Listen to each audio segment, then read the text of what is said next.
Hello everyone, আসসালামু আলাইকুম। সবাই কেমন আছেন? জানি সবাই ভালো আছেন। অবশেষে উলচাপাড়া আছি, বর্তমান উলচাপাড়া শিলবাড়ি মোড়। এখানে অবস্থা খারাপ, বন্যা হয়ে গেছে এমন পরিস্থিতি। এখানে একটু হালকা একটু বৃষ্টি হলে অসুবিধা হয়ে যায়।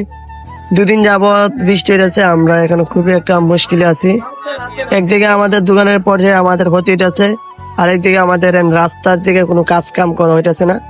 আমাদের পনেওর থেকে উলচাপাড়া বাজার পর্যন্ত আমাদের রাস্তা একবারে খারাপ, আমরা খুবই কষ্ট হইতাছে। মানে আমরা এটা জানানোর জন্য অবগত হইতাছি যে এভাবে যদি চলতে থাকে তাহলে আমাদের অবস্থা খারাপ হয়ে যাবে। রাস্তাঘাটে বাইরেবার মতন না এমন পরিস্থিতি, রাস্তাতে বাইরে আডো ভেঙ্গা যাইতে হয়। মানে রাস্তার ডিন গুলো ঠিক নাই, রাস্তাগুলো ঠিক না। মানে এটা আমার অবগতির জন্য আমি জানাই দিয়েছিলাম যে রাস্তাগুলো যাদের আন্ডারে আছে তারা কাজ করার জন্য। আমার কাছে এটা হলো বেটার একটা মনে হয়, তাদের কাছে অন্য কিছু বলার অনুরোধ রইল। আমার কাছে একটা কথাই, রাস্তাগুলো যতটুকু এখন তো বৃষ্টির সিজন, আমাদের অনেক কষ্ট হইতেছে। আমরা না যতগুলা উলচাপাড়া গ্রামের মানুষ আছে, বিদর্শন, মোহাম্মদপুর আর অন্যান্য গ্রামের মানুষ আছে, অন্যান্য রোডের গাড়ি চলতেছে, তো আমরা খুবই একটা মুসিবতে আছি। মানে খুব কষ্ট হয়ে জায়গাটা চলতে হইতেছে। 15 রোডের কথা, 9 রোডের কথা তো বলার বাইরে।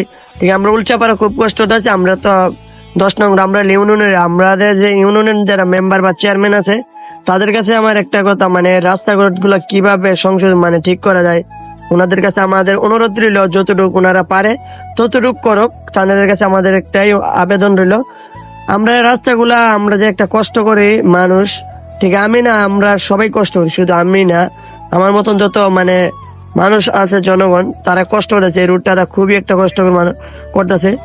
পরিস্থিতি এমন পর্যায়ে গেছে, দেখেন গাড়িগুলো একবারে এখানে গাতার কারণে গাড়িগুলো চলতে খুব কষ্ট হইতেছে। এখানে বৃষ্টি হয়ে থাকলে একটু বৃষ্টি হলে পানিগুলো লাগিয়ে দিতেছে। দিনের পরিস্থিতি একবারে খারাপ।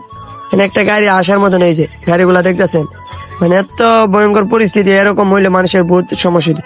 অবগতির জন্য জানাতে ছিল। যদি ভিডিওটা ভালো লাগে লাইক কমেন্ট করবেন, আর যদি কথাতে কোনো ভুল বান যেতে ক্ষমা দিয়ে। আল্লাহ হাফেজ, সবাই ভালো থাকে।